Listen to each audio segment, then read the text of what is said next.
All right, welcome back. Let's get into another TI11 team preview, which, if you guys aren't familiar, I've been doing previews for each and every team attending this year's International. We are all the way up to the 5th place team internationally now. 2nd place team coming in from China, Team Aster. And despite that, despite finishing 5th place in the entire DPC, it still feels like Aster would be a legitimate pick for a dark horse for a deep run at this year's International, because it feels like we just haven't heard all that much about them. Whether or not it's because we haven't really seen a lot of interregional play from China in general this past year due to COVID implications and whatnot, or if it's because they share a region with PSG.LGD, who of course are going to be coming into TI as favorites. Regardless, it feels like Aster have silently had a super dominant season, and we haven't really heard anyone talk about them all that much, which again makes me really curious as to why that is, because they are coming into this as potential favorites to not only make a deep run, but maybe even make it all the way to the grand finals, maybe even win it. And when you look at their roster, it is stacked with a lot of players who have been to TI at least 3 times, and a lot of it being very recently, and as well as a veteran coach. It seems like they have all the pieces that you would need for a championship. Taking a look first at their points, they finished with a total of 1,610 DPC points in total. No deductions on that, as they did not make any roster changes throughout this past year. All of the changes that were made from last year heading into the season were made before the season actually started, and they finished 2nd place regionally, just behind PSG.LGD, and 5th place internationally. Their roster consists of Monet, Ori, XXS, Bobica, aka Borax, Siamese.C, and of course, coach, veteran of the scene, Lonham. And again, taking a look at their experience, a lot of them have been at least 3 times, and again, those have been in very recent years as well. Monet, this will be his 4th time attending TI. His closest he has ever been to a championship was finishing 3rd place back at TI7 with LGD Forever Young. Ori, of course, big time TI player, and just in general mid lane player that I feel like hasn't had as much hype around him as he did, say, 3 years ago with Vici Gaming. Still a fantastic mid laner. He finished in 5th and 6th place back at TI9 and 10 with Vici Gaming. This will be his 4th international as well. XXS finishing 5th and 6th place back at TI7 with Invictus Gaming, which, if you guys recall, that is the team that knocked down Team Liquid to the lower bracket back at TI7. So that essentially spawned the upper brackets for bitches quote. So you could thank him for that. This will be his 4th international as well. Same thing for Bobica. He was also on that stack. And Siamese.C is the only member on this roster that has actually never been to a TI before. The closest he has ever been was finishing 5th and 6th place back at the TI10 qualifiers with Aster Eries, where that is where Aster picked him up. Basically, their sister team in the lower division, they just picked him up and he filled that slot for them. So this will be his 1st international. Very exciting. And who do they have for coach? Again, veteran of the scene. He has attended 9 out of the 10 internationals at this point, and that is Lonham, who has never actually attended TI as a coach before. This will be his 1st time, but as a player, he has attended, like I said, 9 times, and he finished 2nd place back at the 1st ever international with eHome, where they would lose to Na'Vi in the grand finals. Taking a look at their results over the past year, which again are fantastic, and it just makes me wonder again, why haven't we heard all that much about Aster? Maybe it's because they never got that 1st place finish at any point, but there is not a single point where they didn't finish at least top 3.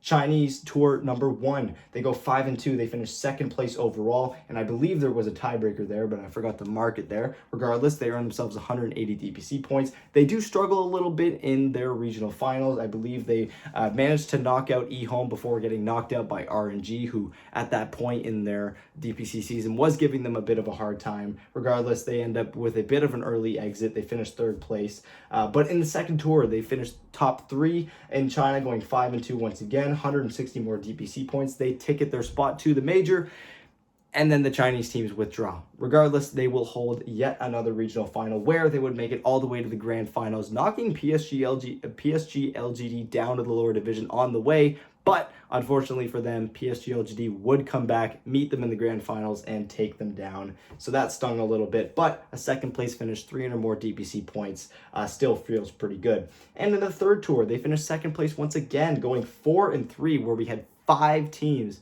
4 or 5 teams, I believe, that were tied from 2nd place all the way down to 5th. So it was 4 teams. and they won those tiebreakers. So they finished top 2. They earned themselves 300 more DPC points, and this time they are heading to the major. They go to Arlington, and they finish third place in the first major of the year that they attended, going 3-4 in the group stage, which on paper 3-4 doesn't look amazing, but it was enough for them to win their division. They then go 3-2 on the main stage, earning themselves 670 more DPC points, which was huge for them, because if they hadn't gotten any points at Arlington, they actually would not have qualified for TI at all. They would have missed it by just about 50 points.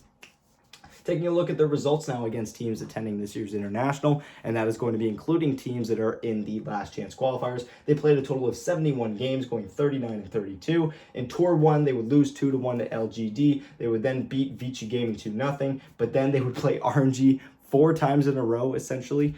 There were a few other teams mixed in there, like eHome example, in the regional finals, but of course eHome is not going to be attending this year's TI, which is why they're not marked. But the first time they would play them was in Tour 1, where they would lose 2-1, which actually forced a tiebreaker with RNG, where they would take them down 2-1. They finished second place in the region. They would then start off in the regional finals against RNG again, where they would lose to them 2-1, and then RNG would get knocked down to the lower bracket, and they would lose to them again 2-0. So they play RNG a whole lot in a small period of time. They lose 3 of those 4 series, which does sting a little bit, but maybe that's why they end up finishing third place. If they just could overcome RNG just one of those times, they could have finished top 2 in the regional finals as well. In Tour 2, they would lose to Vici Gaming, but they would follow that up with a very dominant finish, taking series over Extreme, RNG, PSG.LGD, and then Extreme again in a tiebreaker.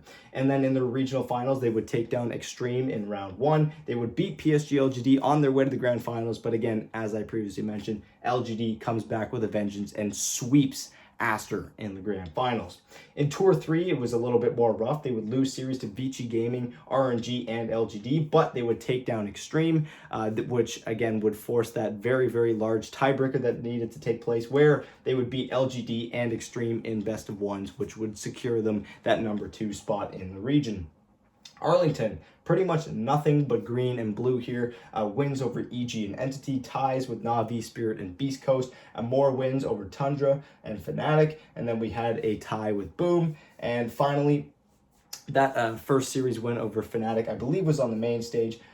In the upper bracket, we then lose to Spirit, which knocks them down in the lower bracket. They would then take down Entity and OG on the way to the lower bracket final, where eventually Team Spirit would knock them out once again. So Spirit having to beat them twice in the main event to finally get rid of Aster, and Spirit would eventually go back and claim the championship of the Arlington Major. And now let's take a look at some stats, and this is going to be consisting from every single game that this team played over the past DPC season. 98 games in total, 61-37 record, and overall pretty fantastic, except for their game 3s, which they tended to struggle in quite a bit. On Radiant, they were 18-12, and on Dire, they were 43-25. So for both orientations, they had fairly strong win rates, but you can see that they were clearly favoring Dire side whenever they could, just by the sheer volume of matches there. However, in first and last pick, it seemed to be a more even split, 26-17 on first pick and 35-20 on last pick. For a combination of the two, Radiant first pick 7-6. On Radiant last pick, they went 11-6.